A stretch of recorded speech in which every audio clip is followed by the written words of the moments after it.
Chapter 151. As Nick rolled into the training area, his ability activated again.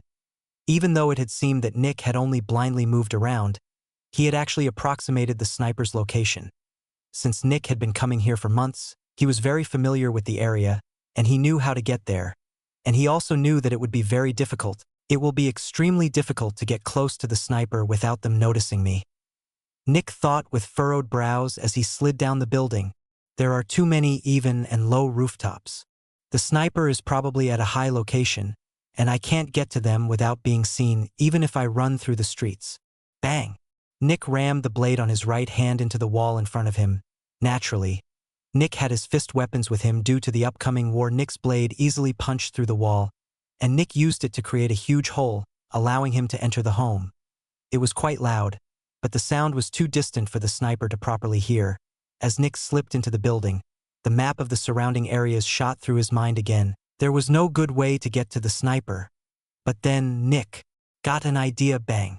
Nick rammed his blade into the floor and created a circular cut around his position, which resulted in him falling down a floor. One had to remember that Nick was incredibly powerful right now and that his blade was extremely sharp and durable. Cutting a circular hole in some metal flooring wasn't difficult. Nick did the same thing another floor lower after that. Nick grabbed the edge of the floor he had just fallen through. Below him was darkness. The sewers, luckily. Some light came through the holes and Nick could see a bit. When Nick saw a rooftop that came out of the water, he immediately jumped onto it. As soon as Nick landed, he took out a spear and threw it into the distance with all of his power. Ding! The spear hit something in the distance and Nick pulled a bit on the ghost wire. If he really wanted to, he could pull the spear back, but that was not what he wanted. As long as the spear could withstand a bit of pull, it would work. The next moment, Nick narrowed his eyes and jumped forward with all of his power. CRK. Nick quickly hit the dark ceiling, but he used his two blades to cut into it in a diagonal fashion. Now, Nick hung from the top of the dark sewers, his two blades were stuck in the ceiling, and Nick used their flat sides to support his body. A moment later, the world around Nick transformed. One person wearing a black cloak after the other appeared, and they were all targeting Nick with long rifles. Bang! Bang! Bang! All the shots hit Nick and tore parts out of his body. However, Nick just closed his eyes and pulled one of his blades out before stabbing it into the ceiling a bit further away. "You're going to die. Die. I hate you. Die." The dark voices that the nightmare created shouted at Nick with hatred. Nick was in the darkness, and the darkness was the nightmare's domain. But Nick just gritted his teeth and moved forward. The pain was almost unbearable, but Nick's desire to prove to himself that he wasn't worthless was just too strong. After moving forward a bit, Nick pulled slightly on the ghost wire of the spear and noted that he was facing in the wrong direction. A moment later, corpses began to fall from the dark sky, screaming at Nick to come with them. Trevor and Jenny were disemboweled in front of Nick, and their organs covered his body, constricting it. But Nick just continued moving forward. It was horrible, but Nick just kept going. Finally, Nick realized that he had arrived at the location where his spear was stuck in the ceiling. Immediately, Nick started to dig through the ceiling, and a moment later, he saw a bit of light. It was still pretty dark, but the light made it far more difficult for the nightmare to fool him. Nick retrieved his spear and went through the hole he had created, appearing on the ground floor of a building. When Nick realized that he had arrived, a fire of determination appeared in his eyes. Now, he would be the attacker. The last shot from the sniper had happened not even 30 seconds ago. That was how fast and determined Nick had moved through the buildings and the sewers. The sniper should still be in the same area as before. They're most likely surveying their surroundings while looking at the training area. Nick thought, they think I'm still there. Maybe one of their colleagues is currently searching the places where I should be while the sniper keeps an eye out. Nick looked back at the hole and approximated the direction he was facing. He remembered in which direction he had thrown the spear, and by looking at the rooftop in the sewers through the hole, Nick could tell with quite some confidence where the sniper was. I moved over 50 meters forward, which means I passed the low spot where the sniper could see me. Nick silently ran through the building and rolled out of a window. The streets were in horrible condition, but not everything was broken. Right now, Nick was in an alley with more holes than street, surrounded by tall buildings on both sides. Nick looked up and saw some kind of metallic flag hanging from one of the buildings. So, I'm here. Nick thought. Naturally, buildings all had their own special marks that identified them, And Nick remembered that strange metallic flag. He knew exactly where he was now. With narrowed eyes, Nick looked down one way of the alley. Ding! Ding! Nick jumped forward and buried his two blades in one side of the building to grab onto it before jumping forward to the other wall. Like this, Nick moved forward through the alley. Chapter 152. Nick silently jumped from building to building. Whenever his blades stuck into one of the buildings, they made a little sound, but the sound was barely noticeable. Ding! Suddenly, Nick silently jumped through a window into a house. He had heard someone. As Nick looked through the window of the house he was in, he could see a person wearing a black cloak carefully jumping from place to place as they were passing through the alley. Nick narrowed his eyes as he looked at the person. No rifle. Nick realized, that's not the sniper. A moment later, Nick saw the person's hands and he saw a gun in each of them. That was when Nick remembered that woman with the two guns he had seen during the meeting. The one that had exploded more than once. Most likely her. Nick thought for a moment. Nick thought about killing her. After all, she was an enemy. No, Nick thought, if I kill her, the sniper will know where I am. The sniper is far more dangerous than her. As Nick watched her pass, he thought about something. If I were the sniper, would I let her just run through an alley without any supervision? Nick narrowed his eyes. No, I wouldn't. The next moment, Nick held one of his hands out of the window. The sunlight reflected off Nick's polished blade, and Nick saw the silhouette of the end of the alley. That was when Nick saw a bright spot on top of one of the buildings, and he immediately pulled his arm back. Nick's ability immediately deactivated. However, Nick didn't move, and his ability quickly reactivated. They probably saw something glimmer in the alley and looked over. Nick thought, they think I'm just a random piece of metal that reflected some of the light. That means they still don't know I'm here. Nick quickly shot away from the window and silently ran through the house until he arrived at the other side. Nick knew exactly on which building the sniper was now, and he also knew how to get there. After jumping out of the window, Nick put his blade into. Nick stopped moving. Just 5 meters away, on the rooftop of the neighboring building, someone wearing a black cloak had stopped running. The person was looking at Nick from just 5 to 10 meters away. Nick looked back. None of them had expected to see someone here, and they were just looking at each other. 3 seconds of silence passed, during which nobody moved. Clink! Clink! 2 small gauntlets fell onto the roof of the building as the cloaked person lifted their hands in surrender while also falling to their knees. Nick furrowed his brows. A moment later, Nick put his finger to his lips and gestured for the other person to stay quiet. The other person rapidly nodded several times. Nick slowly nodded as well. Then, Nick quietly jumped to the building where the cloaked person was.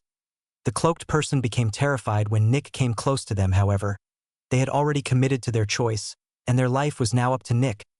They only hoped that Nick would consider accepting them into Dark Dream instead of killing them. Luckily, Nick quickly ran past them. Nothing will happen to you, Nick said as he passed them. Don't look at me. If you see my ability, I will have to kill you. The heartbeat of the person became even faster, and they didn't dare to say anything or do anything. Right now, they were just on their knees, looking away from Nick. Nick rapidly ran along the roof with all of his speed. A couple of seconds later, Nick arrived behind the building where the sniper was on. Very quietly, Nick climbed up the building. There he was. Right in front of him was a cloaked person, lying on their huge belly while aiming towards the training spot with a huge rifle. Nick immediately knew who that was. He remembered the fat man with the eye patch, whom he had seen during the meeting.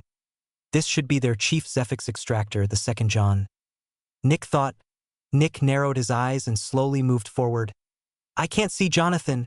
At that moment, a female voice shouted from the other end of the alleyway.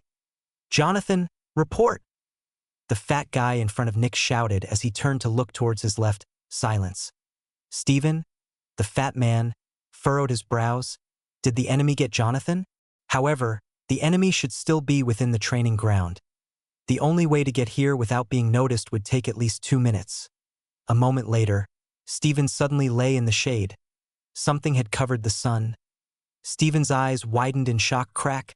A metallic blade violently rammed through the fat man's thick neck, decapitating him. Stephen's last thought was, why didn't my barrier activate? Well, barriers without an AI chip weren't that great in dealing with surprise attacks. While Steven had a barrier that could activate and deactivate itself on its own, it didn't have an intelligent way to deal with a subtle attack. Steven's barrier was definitely more expensive than Nick's, but it still wasn't good enough to save Steven. Nick knew how to exploit these barriers since his own barrier had the same fault. If something moved very slowly through the barrier's proximity, the barrier wouldn't view that as an attack. So, Nick had simply moved forward very slowly, entering Steven's barrier. When he was directly on top of Steven, Nick slammed his blade down. Steven was dead. Nick just looked at the corpse for about a second before he jumped down the building. A moment later, Nick saw Jonathan, who didn't dare to look in Nick's direction. Nick quickly arrived behind Jonathan, and he could tell that Jonathan had noticed him. "The fat guy is dead," Nick said. Jonathan's body shook, but he didn't dare to move. "How many are here?" "3," a scared male voice answered. "Including the fat guy?" Nick asked. "Yes," Jonathan said. Nick nodded. "If you can convince the girl to surrender, she doesn't have to die," Nick said. Chapter 153. Jonathan, who was still wearing his black cloak, felt like he had made the right choice. When he had seen Nick coming out of the window almost beside him, he had been frozen in fear. The three of them had thought that Nick was still inside the training area or leaving via the other side to take a detour. After all, it was impossible to get close to them via the direct route since Steven could see everything. Kiara and Jonathan had been sent by Steven to advance. If Nick were hiding somewhere close to the border, they would be able to get him out of this hiding place, which would allow Steven to kill him in one shot. Kiara was walking in a more hidden area, but she would have Steven's oversight. Meanwhile, Jonathan would walk on top of the buildings, which would make it easy for him to keep a lookout and to notice Nick if he decided to advance. And then, Nick had come out of the window beside Jonathan. Several thoughts had shot through Jonathan's mind at that point. "Oh fuck," had been the first one, quickly followed by, "I'm going to die." Jonathan knew that Steven hadn't been able to see him since he was watching over Kiara. When Steven had asked for volunteers, Jonathan jumped forward, eager to take revenge for Sarah. In Jonathan's mind, he had imagined himself fighting the enemy with his fists, beating them back. Then Steven would take the shot, and everyone would thank him for keeping the enemy occupied. Finally, it was his time to shine. Finally, he would prove to Fatuma and Selena that he wasn't just blowing hot air as they claimed he was doing. He hated how Selena always told him that he would run at the first sign of danger, while Fatuma always ignored him whenever he was trying to say something. But when Nick actually showed up, it became very different from Jonathan's imagination. When Jonathan had seen Nick's narrowed and focused eyes as he confidently and quietly came out of the window, he felt like he was looking at a veteran. Everything inside Jonathan shouted at him that he was going to die. This was not someone he could fight. So, Jonathan had surrendered. The next minute was a blur. He remembered Nick walking past him and saying something. Then, a blank. Finally, Nick had returned, talking to him. Jonathan wasn't sure if a second or an hour had passed at this moment. Jonathan was just trying to come to terms with his survival. If you can convince the girl to surrender, she doesn't have to die.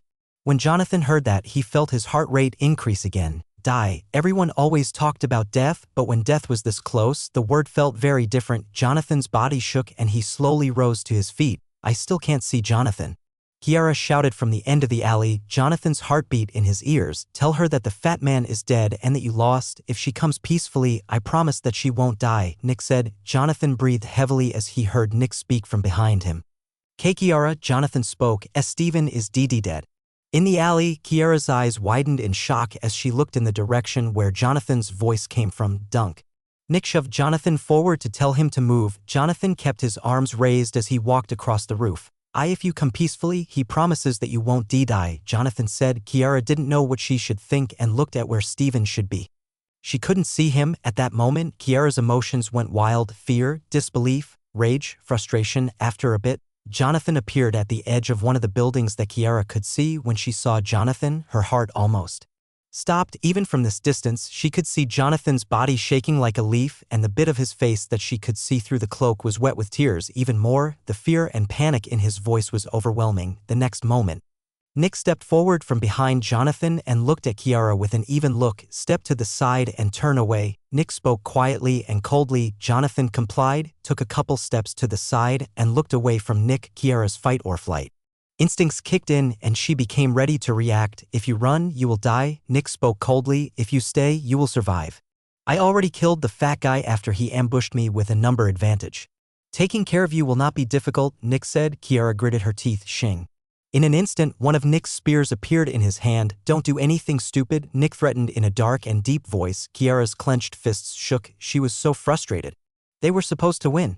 Even more, they were two while he was only one. If they fought together, they might be able to take him down. But when she saw Jonathan, she immediately threw that possibility out of the window. Jonathan looked far too terrified to fight right now. I should have believed Selena.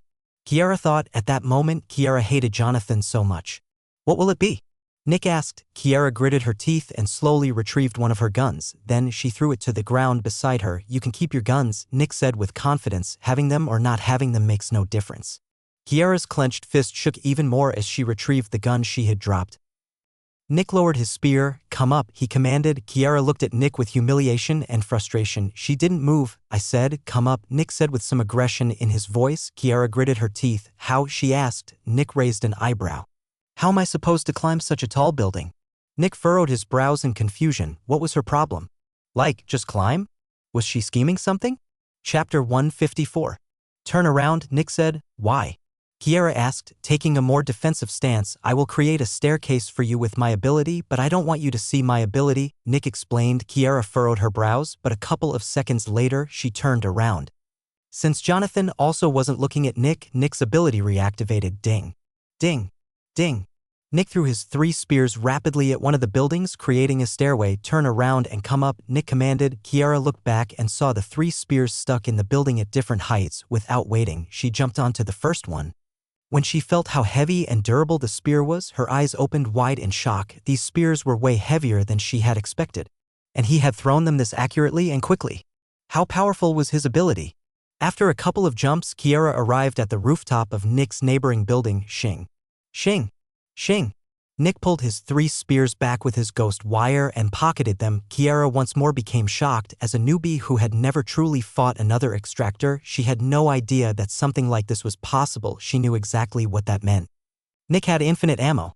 Kiara moved closer to Nick while completely ignoring Jonathan. When she arrived, Nick nodded. Follow me, Nick said as he turned around. Jonathan complied without any resistance. When Kiara saw Jonathan so compliant, she couldn't help gritting her teeth. She was so disgusted with this coward. After a bit of walking, the 3 of them climbed onto the building where Steven's corpse lay. When they saw Steven's decapitated corpse, reality once more hit them. Kiara's fear increased a lot. This was not someone she could mess with. Search his body, Nick commanded. Kiara gritted her teeth while Jonathan's face became even whiter. I don't know if there is a kind of trap that Cycle has planted on his body, and I'm not the one that's going to find out, Nick said. Kiara glared at Jonathan while Jonathan gulped. Jonathan slowly moved towards the corpse with a shaking body. Bang. Suddenly, something heavy hit Kiara's back and she fell onto the fat man's corpse. Kiara couldn't breathe for a long time and she was in strong pain. I said, search his body. Nick shouted. Just now, Nick had punched Kiara's back. Jonathan just looked with terror at Kiara and his shaking hands moved to the fat man's corpse, quickly rummaging through his pockets. When Kiara could finally breathe again, she turned to look at Nick and glared at him. Nick's eyes narrowed. Kiara could only grit her teeth and search the fat man's corpse. The 2 of them found a couple of credits, a bank card, some tools, his barrier. Wait, give me that, Nick said suddenly. Kiara and Jonathan turned to look at what Nick was pointing at. It was some kind of coin or emblem. Jonathan grabbed it and held it out to Nick. Nick looked at it and furrowed his brows. A peddler storage token? Nick said. The 2 didn't know what Nick meant. They were not from the dregs. When Nick saw their confused expressions, he held the token up. The peddlers are one of the 4 gangs that run the dregs. They deal in all kinds of trade. Now, my question is, why would a level 2 extractor have a token from the peddlers? If he wanted to, he could just store his stuff in a more secure storage. As a level 2 extractor, he could even enter the inner city. Why store his things in the dregs? Unless it's something that he can't store anywhere else, Nick said. Do you know what this could be? He asked as he looked at the 2 of them. Both of them shook their heads. Seems like it's not only Artem that has you 2 fooled, Nick said. Jonathan looked with worry at Nick while Kiara narrowed her eyes. However, Kiara didn't dare to complain. Why don't we take a look? Nick asked with a confident smirk. Next, Nick moved forward and grabbed the fat man's head before stuffing it into a sack that was hanging from the fat man's belt. Then, Nick just lifted his corpse. Let's go, it's not far from here, Nick said before jumping from one building to the next. The fat man was extremely heavy, but Nick still managed to move with confidence. Additionally, the silence with which he moved made him even more terrifying for the 2 people accompanying him. Jonathan just followed Nick while Kiara took a deep breath before doing the same. After a bit of jumping, the three of them reached the part of the dregs that actually had humans. When the people of the dregs saw Nick pass them with a huge corpse, they stepped to the side in fear. Ironically, they were more afraid of his uniform than the corpse he was carrying. Eventually, the three of them reached a tall building with two people standing in front. When they saw Nick approaching them, one of them quickly ran to the side. "Stop," Nick commanded. The second guard immediately froze in fear. "Is there something you need, sir?" the first guard asked. "I'm going to ask you a couple of questions," Nick said to the guard, "and you better not lie. I'm from the dregs myself, and I know how these things work. I've already harvested a couple of corpses from the Riker strikers some months ago for one of my specters. If you try something on me, I might decide to go for the peddlers next." "Got it?" Nick asked. The two immediately knew what Nick was talking about. After all, the Riker strikers had taken a brutal hit when a Zephyx extractor had entered their headquarters and killed almost 10 people. The amount of people who wanted to join them dropped significantly after that event. The guards looked at each other. Then, one of them looked with worry at Nick before looking at his colleague again. Lastly, they looked at the headless corpse. "What do you want to know, sir?" one of them asked. Chapter 155. Nick dropped the corpse onto the ground, then he took out the peddler storage token and showed it. "I found this storage token on him," Nick said. "I presume you've seen this guy before?" The two looked at the token with worry. They were not allowed to give out any data from their customers, although this customer was dead. "Yes," one of them said, eliciting a nervous glance from the other one. Nick nodded. "I want to access the storage. And I don't want to get led to a fake room. I am from the dregs. I know what you guys deal in, and if a level 2 extractor is storing something here instead of the inner city, it must be bad." The two guards looked at each other in nervousness. "Please, follow me," one of them said, opening the door behind him. Nick nodded. "I'll leave the corpse here. If anything is missing from it when I return, I'll go home with a second corpse. I can afford to spend 15,000 credits on a tantrum." The guard swallowed again, and one of them called a couple of colleagues to watch over the corpse. The other guard then entered the warehouse while being followed by Nick and his two companions. "You're sure we took the right turn just now?" Nick asked coldly. The guard swallowed. He turned around and looked at Nick's narrowed eyes. "May I see the token again?" he asked, holding out his shaking hand. Nick slowly placed the token in the guy's hand. The guy looked at the token. "Excuse me. I made a mistake just now," the guard said carefully as he handed the token back. Nick glared at him. Nick had used the storage service of the peddlers in the past, and he knew that they would never store important things upstairs, which was where the guard had just wanted to lead Nick. Something stored by an extractor had to be stored in the basement. Sure enough, the guard led Nick and the others into the basement. After a bit of walking, everyone stopped in front of a metallic door. "This is the door," the guard said, his body still shaking. "We value our customers' privacy, so we don't know what's behind this." "Open it," Nick commanded. "Of course," the guard said with a polite but nervous smile as he took out a couple of keys. I'm sorry. I'm sorry. As soon as the door opened, the panicked voice of a small child came out of the room. Nick narrowed his eyes. Jonathan and Kiara became shocked. "Please," the guard said with a polite tone as he gestured to the door. Nick unceremoniously pushed the door open and walked inside. I'm sorry. Please. I'll do anything. Please. Please. Please. Please. Please.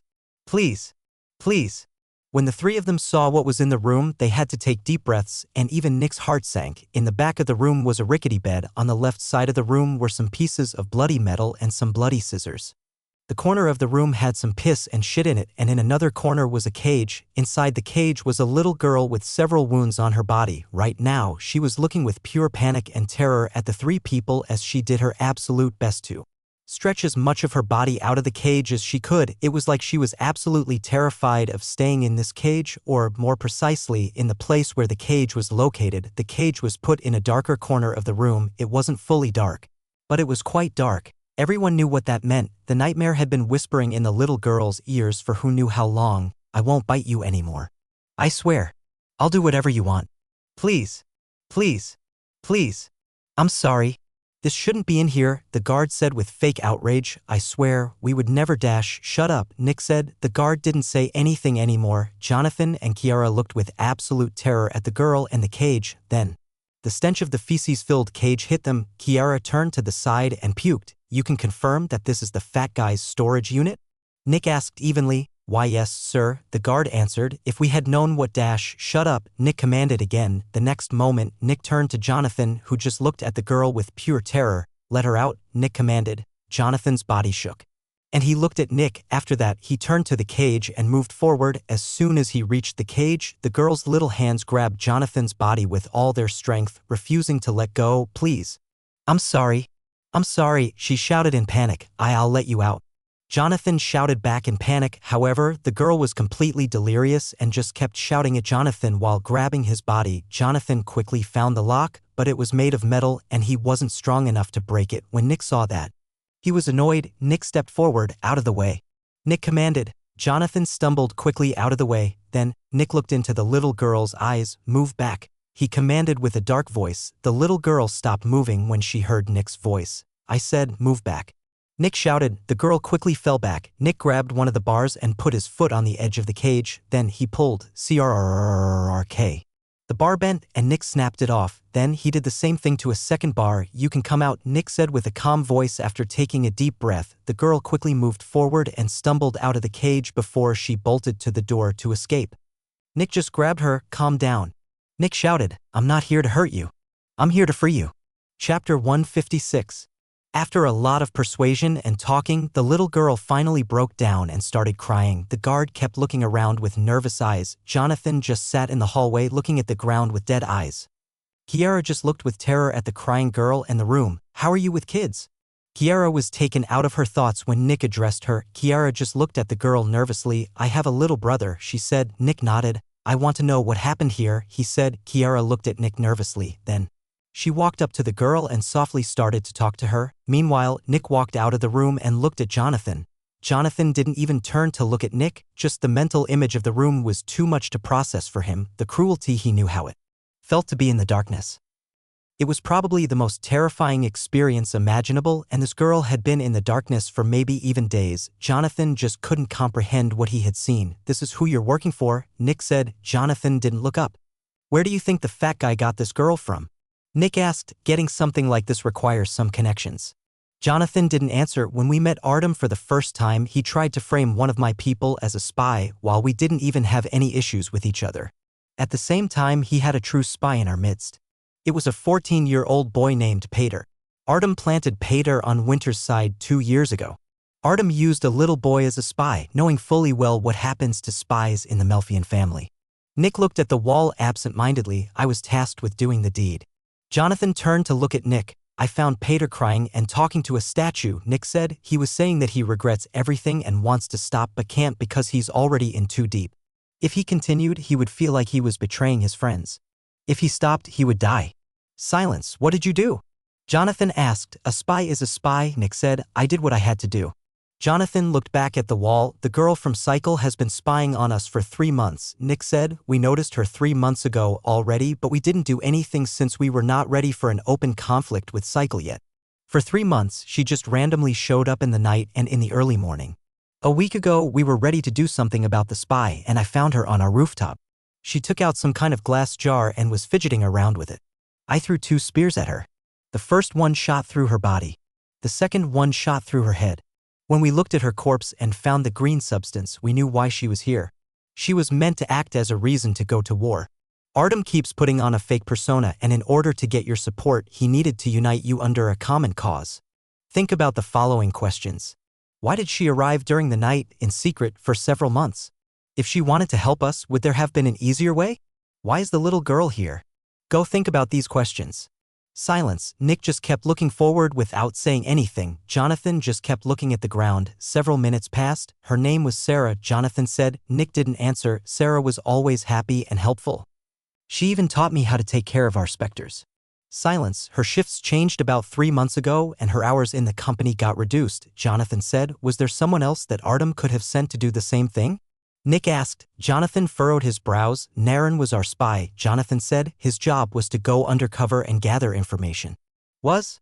Nick asked. "He was also a spy for you," Jonathan said. Nick snorted. "No, he wasn't."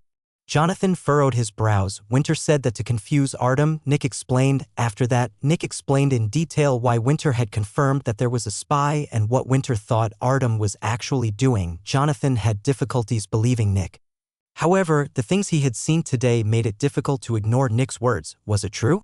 Had Artem actually played them for a fool?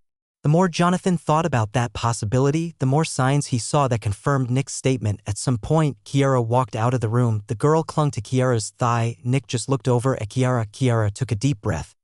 Her family sold her to a group of strangers, Kiara said with difficulty. They put her in this room.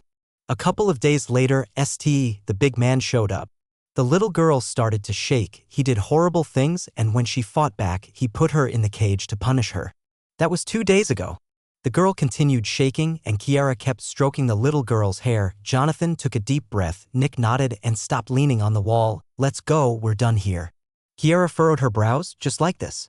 Yes, Nick said. If you want to find justice, you are free to do so. It's 15,000 credits per corpse. But keep in mind, all of these guards also have families and not everyone knows exactly what is going on at all times. Kiara gritted her teeth. What about her? She asked, gesturing to the little girl. I can leave her to you if you want. Keep her, let her go, hand her to an orphanage, bring her back to her family, do whatever you want. Kiara furrowed her brows. She was stuck with the little girl now. However, when she looked at the girl's scared eyes, she just felt pity. She earned enough money to support another person. Chapter 157. Nick left the peddler's building with Kiara, Jonathan, and the girl following him. Jonathan and Kiara hadn't noticed it, but their dynamic with Nick had already changed. Earlier, they had followed Nick because he had essentially threatened them with their lives. But now, they just naturally followed him. Naturally, that was because of what they had just seen. Steven had harbored such a dark secret, and most likely, Artem must have known about it or, even worse, actually supported it. It was still very difficult for them to accept that the nice boss they had known for months actually had such a dark secret. Kiara, especially, wanted to deny that Artem knew about these things. But the only way this would be possible was if all of this had been set up by Nick. However, that was just too unrealistic. It would have required so much work, and Nick would have even needed to fool a small girl into lying very convincingly. It was a fact that Steven was a monster, and Artem most likely knew about it. Some people might be able to come to terms with this and continue working for Artem, but Jonathan and Kiara were not part of this group of people. Kiara and Jonathan both grew up in the outer city, while life hadn't been smooth sailing for them. It wasn't nearly as bad as growing up in the dregs. The earliest one of them had seen a corpse was when they were 14 years old, which was nothing compared to children who grew up in the dregs. The two of them knew that life was cruel, but looking past such a vile act was still impossible for them. Nick led the three of them into the outer city again. They were walking far slower than before due to the additional presence of the little girl during their travels. The little girl didn't say anything and simply hung on Kiara's thigh. Some minutes later, the three of them reached the outer city, and Nick turned to Kiara. We're going to your home. You can leave the little girl there while we deal with other matters, he said evenly. Kiara took a deep breath and nodded. Showing Nick where she lived was making it impossible for her to turn back. If she decided to betray them, they knew where she lived and they would be able to assassinate her easily or even take her family hostage. However, it didn't actually make a difference. Kiara had already decided to just go with the flow. Yes, she still hated Nick for killing Sarah, but she wasn't willing to throw her life away for revenge. Half an hour later, they reached a small house at the edges of the outer city. We'll be waiting here. Don't take longer than 10 minutes, Nick said evenly. Jonathan looked with worry at Kiara. He hoped that Kiara didn't decide to do something stupid. Kiara nodded and led the little girl inside. A moment after the door opened, Nick heard the voice of a young teenage boy. He guessed that this was Kiara's brother since she had said that she had a younger brother. A couple of minutes later, Kiara came out of the house and nodded at Nick. Jonathan sighed in relief. After that, the three of them ran towards Dark Dream, and since the little girl was no longer with them, it barely took them 5 minutes. When the two of them saw the warehouse, they furrowed their brows. That was it? Cycle was inside an actual office building, which was several stories high. Meanwhile, Dark Dream was just some shitty warehouse. Their future seemed a bit more uncertain. Nick opened the door and motioned for them to enter. When the door opened, the three of them saw several people. Jonathan and Kiara immediately noticed the guards and realized that working in a warehouse wasn't actually so stupid. Guards needed to patrol through office buildings, but in a warehouse they could keep watch over everything easily. Even more, it was quite difficult to get to the guards. The next moment, they noticed a beautiful woman with brown hair sewing something in the corner, which was a bit strange. Did someone live here? Was that an employee? Next, they noticed a tall man sleeping in the corner, and they quickly realized that this was one of Dark Dream's employees. This was the one called Trevor. But why was he sleeping here? Naturally, the people who were awake also noticed the newcomers, and they became careful after all. They were all on edge due to the current situation. Nick just walked towards a desk where a young woman was sitting. Since Pater was dead, his position had been filled by 3 people who worked in shifts. When the young woman saw Nick approaching, she respectfully stood up and performed a quick bow. "Good evening, sir, what do you need?" she asked. "Get Winter down here immediately," Nick said. "Of course, sir," the young woman said before running out of the warehouse. It was almost 8 p.m. by now, and Winter had already gone home. Nick walked back to Kiera and Jonathan, who just awkwardly stood around, not knowing what would happen to them. Then, the 3 of them went to the side and waited. "Why is he sleeping here?" Jonathan asked after a couple of minutes of silence as he gestured to Trevor. "Because of you," Nick said. The 2 of them furrowed their brows in confusion. "What if you attack him on his way home?" Nick asked. Then, he gestured to the beautiful woman sewing in the corner. "She's also here because of you. She's a family member of one of our extractors. She's living here so that you can't use her as a hostage." Kiera and Jonathan felt a bit insulted. They would never stoop so low and involve the family members of their enemies. But then, they remembered Steven's and Artem's true faces, and they realized that such a worry was actually not unfounded. However, at the same time, a question appeared in their mind. Why didn't their family live in the office for the same reason? What was different? However, before they could find an answer, the main entrance opened. Winter was here. Chapter 158. As soon as Winter entered, Jonathan and Kiera became anxious again. Winter had a powerful presence, and he was the leader of their enemy. Their lives would be in his hands. When Winter saw Kiera and Jonathan, his expression didn't change. It was almost like he had expected them to be here. Winter walked up to them, and the anxiety of Jonathan and Kiera intensified. "Let's talk inside," Winter told the 3 of them as he walked past them towards one of the containment units. Nick gestured to follow Winter. Jonathan and Kiera became scared. Why were they going to a specter? Were they about to get sacrificed? When they entered the containment unit, Kiera and Jonathan became terrified. There was a horrifying coffin walking around in the containment unit on white bandages. The 2 of them had seen a couple of specters before, but seeing a new specter was always a terrifying experience, especially since they didn't know what that specter could do. "Perfect timing," Nick said. Nick walked up to the coffin, bang, and kicked it. The coffin hit the wall, and all its bandages went back inside. Kiera and Jonathan took deep breaths. Sure enough, Nick was terrifying. Bang. Then, Nick dumped the heavy corpse of Steven onto the ground. Naturally, Nick wouldn't forget such a valuable corpse. After a couple of seconds, the bandages slowly came out of the coffin again, and they quickly found Steven's corpse. Slowly, the wound around the corpse, and then, the coffin opened. Kiera and Jonathan became absolutely terrified at that point and didn't dare to move. This was the most horrifying scream they had ever heard in their lives. A moment later, the corpse was consumed by the coffin, and the lid closed again. "That should keep it busy for a while," Nick said. "Sad that possession specters don't grow more powerful." Nick turned to look at Jonathan and Kiera.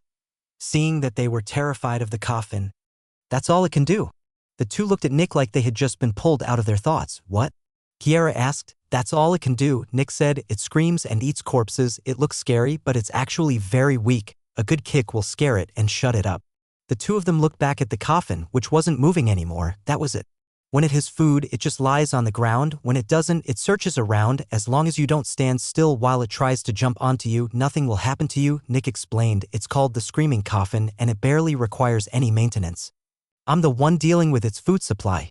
The 2 of them calmed down for multiple reasons. First of all, the coffin didn't seem as scary anymore. Second, the fact that Nick explained how to work with the specter meant that they most likely weren't about to get killed. "Tell me what happened," Winter said as he looked at Nick. Nick nodded and narrated the day he had. Naturally, since Jonathan and Kiera were here, Nick didn't explain how he managed to sneak up on them. When Winter heard about the young girl, he didn't seem surprised.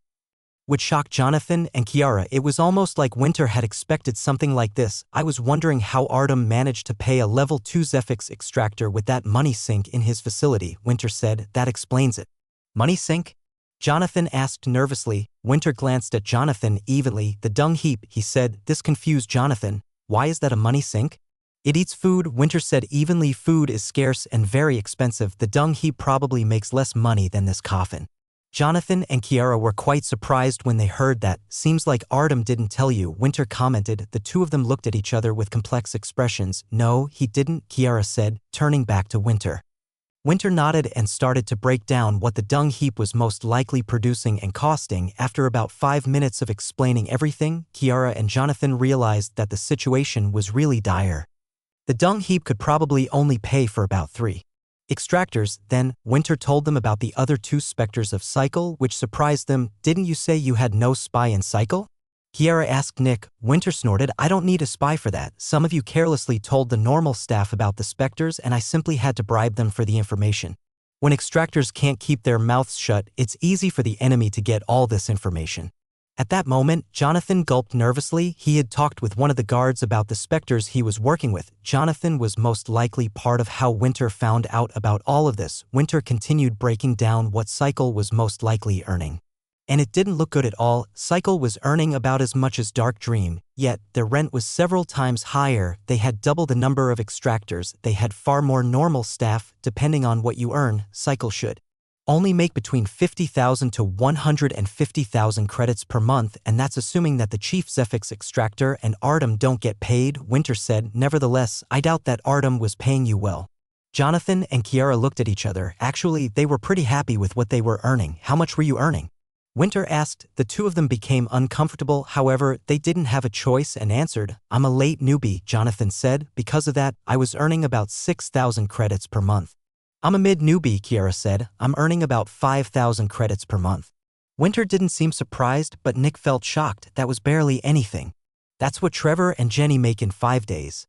Nick said in shock. Jonathan's and Kiara's eyes widened in shock as they looked at Nick. What? Jonathan asked. Nick nodded. Our extractors get 10 of what they produce, and the Dreamer produces around 10 grams of Zephyx per shift on average. This shocked the two of them. The Dreamer is producing that much Zephyx? Kiara shouted in shock. Nick nodded. It produces about 30 grams of Zephyx a day, Nick said. Kiara and Jonathan took a while to come to terms with that. Chapter 159. Jonathan and Kiara almost couldn't believe that the people in Dark Dream were earning so much more. However, after thinking about what they had just heard from Winter, they realized that it actually made sense.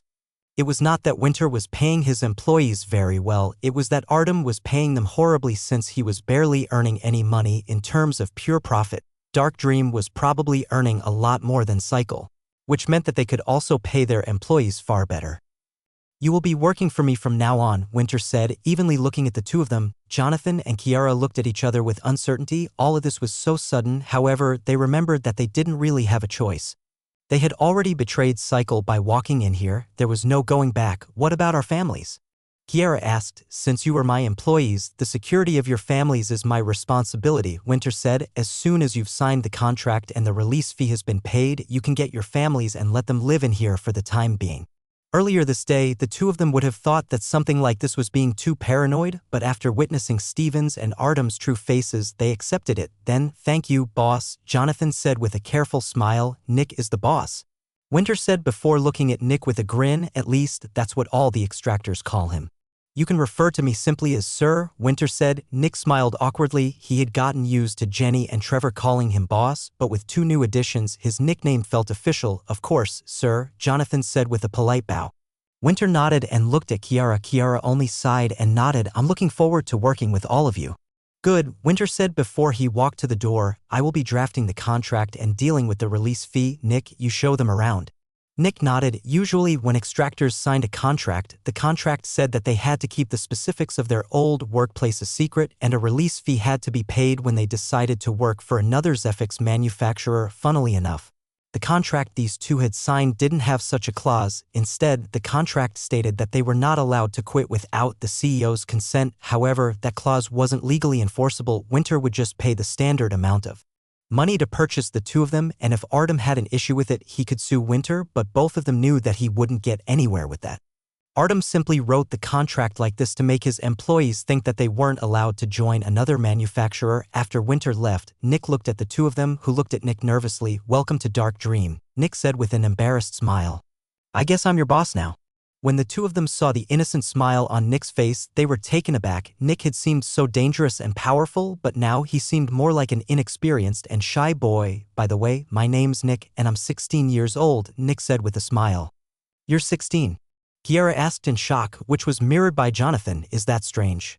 Nick asked with a smile as he scratched the back of his head. "It's just that's very young to be a chief Zephyx extractor," Kiara explained. "I guess so," Nick answered awkwardly. Kiara and Jonathan were still confused and shocked as soon as they had joined Dark Dream.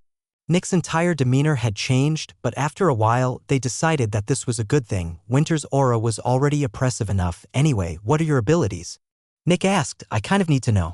The two of them looked at each other. Asking an extractor about their ability was a taboo. However, it was also normal for the chief Zephyx extractor to know the abilities of their employees since they needed to assign them to the specters. "I can show you," Kiara said as she slowly moved her hand to one of her guns. Naturally, Nick noticed Kiara's movements.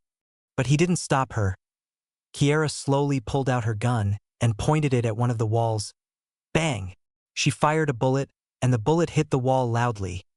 The bullet bounced off the wall after being dented into an unrecognizable form. Meanwhile, the wall only got a bit discolored. "That was a normal shot?" Kiara said. Nick nodded as he watched with interest. Even though the person in front of him had a gun, Nick wasn't nervous in any way.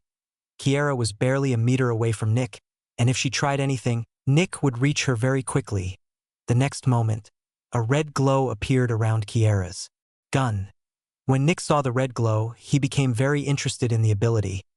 It seemed like Kiara had an ability that was actually useful for combat. Bang! Kiara shot another bullet, which hit the wall as well. Just like the first bullet, this one couldn't penetrate the wall, but there was one difference. A very small crevice was left in the wall. The crevice was around 15 centimeters long, barely a couple of millimeters wide, and not even a single millimeter deep. "Interesting," Nick said. Kiara nodded. "This is the ability that extractors receive from one of our cycle specters. Most of us have this ability since it is very useful for combat. With this ability, we can empower a weapon or parts of our bodies with a cutting effect, and the best part is that it barely costs any Zephyx to use," Kiara explained. "Jonathan also has this ability," Kiara said as Jonathan nodded. Nick was very interested in the ability. If they won the war, they would gain access to the specter that granted people this ability. This meant that Dark Dream would finally get a specter that granted their new employees useful abilities. Chapter 160. After talking a bit more, Winter returned with the contract. The two of them signed the contract, and they finally officially belonged to Dark Dream. Winter sent the two of them out to get their families to come here and told them that they would be working with the Dreamer tomorrow. Depending on their result, one of them would take over Nick's shift as the chief Zephyx extractor. Nick didn't need to work with a specter to earn money. Additionally, Nick also needed time to find new specters and to manage all the extractors. Jonathan and Kiara left to get their families after thanking Winter. After the two of them left, Winter and Nick talked about their future plans for a while. With Steven dead and two of Cycle's employees gone, Cycle had just barely enough employees to keep their specters. Now, they only needed to deal with one more person eventually. Winter went home while Nick waited for Kiara and Jonathan to arrive with their families. As soon as the families arrived, Nick showed them where they could stay naturally. The little girl was part of Kiara's family. By now, Trevor had woken up since his shift was about to start, and Nick introduced him to everyone. Finally, at 10 p.m., Nick left Dark Dream to get something to eat. Not many places were open at this hour, but Nick could still find something. An hour later, Nick fell into bed. After waking up the next day, Nick got some food and went to Dark Dream. It was silent. The families of the Zephyx extractors had all been sleeping since it was so early. However, as soon as the door opened, a couple of them woke up and looked at Nick. After all, sleeping in such an open space made people nervous, and their sleep was light. Sadly, there wasn't much they could do. At least it was only a temporary arrangement. Jonathan was one of the people who got woken up by Nick, and he quickly stood up when he saw him. "Wake Kiara up as well and get something to eat," Nick whispered to Jonathan. "In an hour you guys are going to work with the Dreamer." Jonathan nodded and went over to Kiara. Meanwhile, Nick went to the containment units and retrieved the gathered Zephyx. And then, Nick waited for the hour to pass. As he looked around the warehouse, Nick felt like Dark Dream had transformed into a shelter. There were almost 10 people sleeping in here. Things were getting crowded. "We really need a new place," Nick thought. Eventually, it was time to go to work. Jonathan and Kiara weren't in the mood to eat something since too much had happened yesterday. But they still had to work. When the two of them walked to the big containment unit, they gulped. Coming into contact with a new specter was always scary, and they were quite sure that the specter wasn't as harmless as the screaming coffin. After entering the containment unit, the two of them saw the dreamer. Right now, the dreamer was looking intently at Jonathan and Kiara while Trevor lay in front of it. When Kiara and Jonathan looked into the dreamer's eyes, they both took deep breaths. It felt hollow and creepy. Its aura was different from cycle specters. The dung heap was essentially just a rotting pile of stink, which didn't make it very scary, while the other two specters were more direct with their aura in comparison. The dreamer felt threatening, but in a subtle way. However, it wasn't as scary as their specters. Actually, the lover looked horrifying, and the bleeding lady put terror into every watcher, but the dreamer just seemed creepy. These are two new employees. Nick told the dreamer they are Zephix extractors and already have experience in working with other specters. Depending on how they do, they will be working with you from now on. Naturally, the dreamer showed no reaction whatsoever. Can it understand us? Kiara asked. The dreamer didn't look at her. It feeds on mentality. Nick said it can understand us. After that, Nick walked over and woke up Trevor. Morning already? Trevor asked with a yawn. Yep, Nick said with a smile. Then, Trevor turned to Jonathan and Kiara. Don't worry. Working with the dreamer is easy. You just gotta dream a bit. Trevor laughed a bit before walking out. You two will do my shift today. Nick said you both get 4 hours each, and if you produce enough Zephix, you get to work with the dreamer from now on. The two of them nodded. Jonathan, you go first, Nick said. Jonathan took a deep breath and walked over to the dreamer. Just lay down or sit down somewhere. Nick said, the dreamer will put you to sleep. Jonathan nodded, took another deep breath, and sat down near the wall. When Jonathan saw the dreamer walk over to him, his fight or flight instinct kicked in, and he started to sweat profusely. Being in a vulnerable position in front of a specter was a terrifying experience. However, Jonathan had worked with scarier specters, and he didn't panic. After a bit, Jonathan felt his mind shifting, and a minute later, he was out. Kiara watched nervously as Jonathan's head lost its strength and sank. And that's it, Nick said. 4 hours later, we'll wake him up and you will take his place. Kiara gulped and left the containment unit with Nick. Nick talked with Winter for a while before he talked with Jenny and Trevor a bit more. 4 hours later, Nick checked the amount of Zephix that Jonathan had produced in 4 hours, 5 grams, Nick thought with a nod. About average. Kiara and Nick entered the containment unit. Nick told Kiara to wake Jonathan up and to take his place. When Jonathan woke up, he was confused, but he quickly realized what had happened. That was easy, Jonathan commented. Easier than working with the bleeding lady and far easier than working with the lover. Eventually, Kiara also fell asleep, and 4 hours later, Nick checked the Zephix she had produced, 6 grams. Nick thought, I guess it makes sense to turn this from 3 8-hour shifts into 4 6-hour shifts. Nick planned a bit and nodded. From this day forward, all 4 employees would be working with the dreamer each day, and for the first time, Nick had time to actually do his actual job since he didn't need to work with the dreamer anymore. Nick's team had grown from 2 to 4.